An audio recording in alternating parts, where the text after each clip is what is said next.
Hello, it is time for yet another update. I haven't done one in a long time.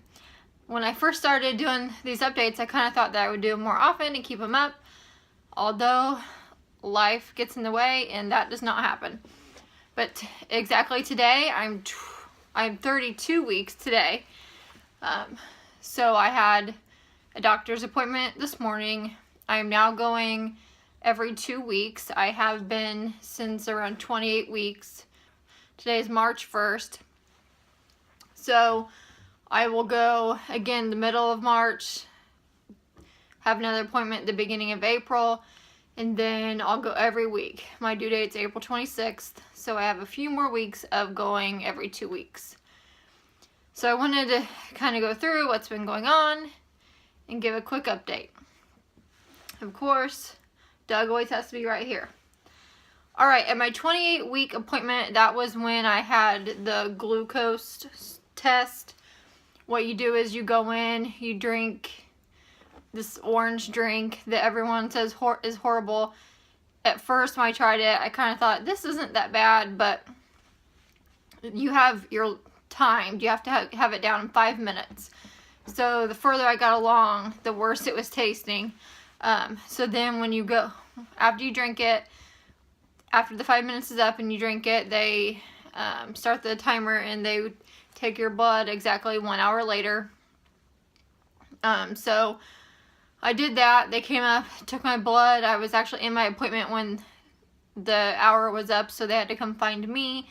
And they drew my blood, and they never called me or anything. So, and I actually forgot to ask the doctor about this both times since then when I was back. I never heard anything, so assuming it's fine.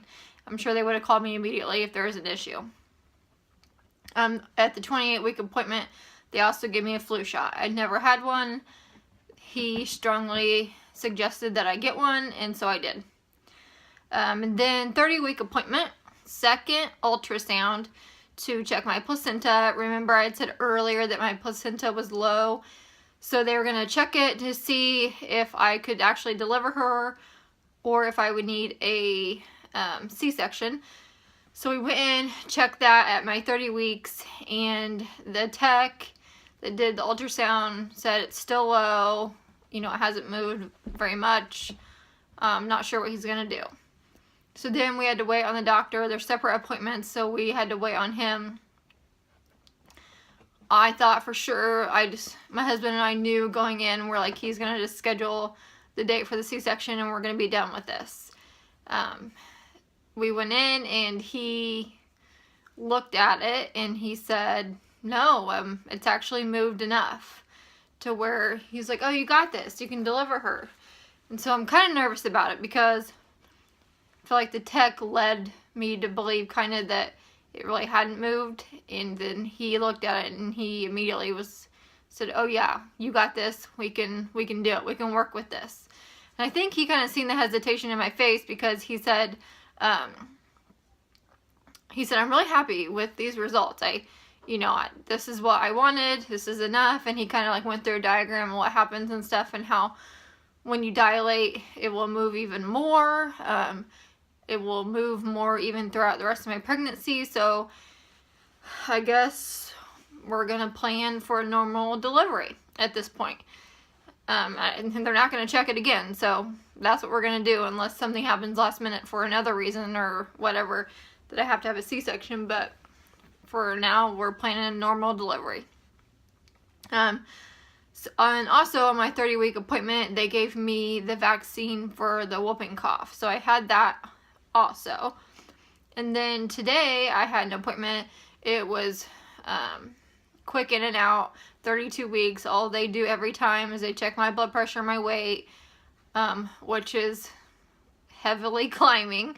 Doug is probably going to peek through any moment. He's behind this curtain. But anyway, they check my weight, my blood pressure, they check her heart rate, and they measure my stomach. And then a few weeks ago when he measured my stomach, he said that it was measuring a little small. Today he said we're right on track, it's perfect, so she's now caught up. Now, I am assuming she's, you know, where she's supposed to be at this point. So, no worries there. We have an appointment in 2 more weeks. So at that point, we'll be 34. Some of my symptoms are, in the first trimester, remember I said how tired I was feeling, and then I started feeling better, and then I'm starting to feel a little tired again. It's not every day, and it's not nothing like it was in the beginning, but I am starting to feel a little tired again. I'm having trouble sleeping. I've been having trouble sleeping for a while now. My back hurts a lot. It hurts a lot. He's attacking me, sorry. I sit at a desk all day and not a lot of movement, and then so it kind of bothers me there. It doesn't bother me as much when I'm at home, like doing chores, moving around, but then at night in bed, my back is hurting. I'm waking up every single time I need to roll over, it is hurting. I started putting a pillow between my legs. That has taken the pressure off a ton. That has made it a lot better, although it still hurts. Everything just feels more achy than it has. I mean, it's probably her, all the extra weight, I don't know, but things just ache. And you know, I notice a lot when I'm sitting for a long time and then I get up to walk somewhere. It's just like so much pressure I mean, it's not like that all the time, but just when you get up from sitting for so long, there's a lot of pressure. And I told my sister the other day, I said, I'm convinced that pregnant people waddle not because of them being huge or that's how they walk. I mean, maybe some people, but I think that I kind of walk differently because things are just stiff, they hurt, there's all the extra weight, everything aches. So, swelling. I have just recently, probably within the last 2 weeks, have started swelling a little bit. And it's only in my feet and ankles. It's really nowhere else yet, knock on wood. But, it's funny because, like, you know, Monday, beginning of the week, over the weekend, I'm not swollen because I'm moving. But by Thursday, Friday, after I've sat at my desk all week, you know, every day, I'm starting to swell quite a bit. I've been trying to put my legs up at the end of the week when that happens at work. And, but yeah, I mean, it's nothing bad. It's nothing unmanageable or anything like that. I've definitely seen worse. So, but that's actually something that's started and it's kind of new. Her moving around and kicks and stuff. Her kicks and jabs, while I still feel them, have been replaced more so with just like her moving. I know that she moves a lot, especially when I'm laying down, but she'll like move around a lot and you can kind of see her go across your stomach. You can tell exactly where she is when I'm laying down because there'll be like a lump on one side. That's happening, which I want to try to get that on video, her moving. I'll see if I can do that when I lay down tonight.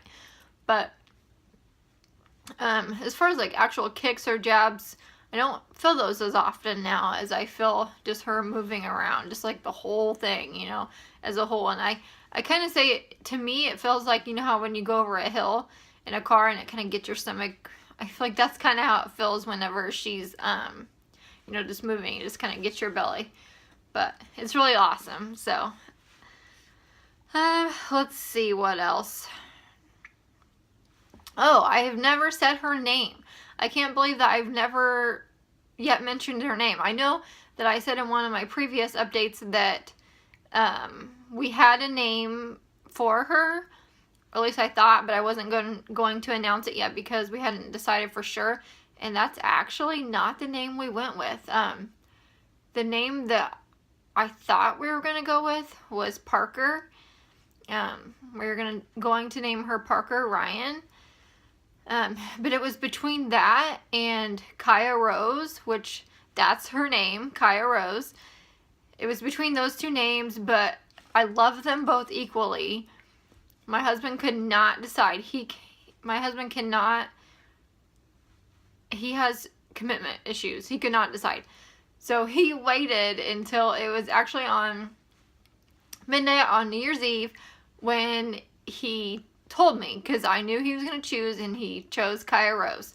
So that will be her name, and it is going to be spelled Kya. So anyway, we're going to have a little Kaya, and I hadn't actually mentioned that yet either. So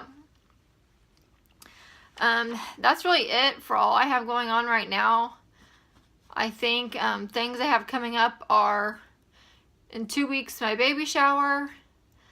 We're taking a class actually at the hospital. It's like a labor and delivery class. Kyle and I are both going to that. It's all day on a Saturday. It's March 18th, I think, from 8 to 4. So maybe I can talk about what I learned in the class to see if those are worth your time or not. It's just like $30 per family, so it's pretty cheap. My shower, I can show you. We're almost done with her room. I'll probably wait and show you when it's completely done. I'm actually sitting in her room now, but adorable. It's coming along good. We just have a few more things we need.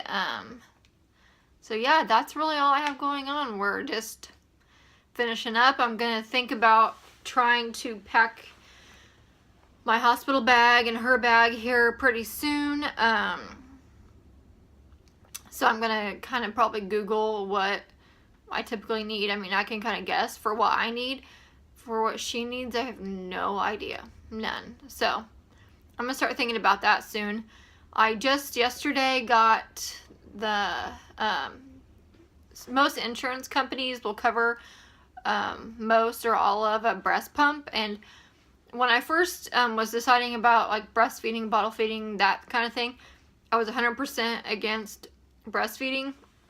And while I still don't know if I can do it, I do know that I want to try to pump.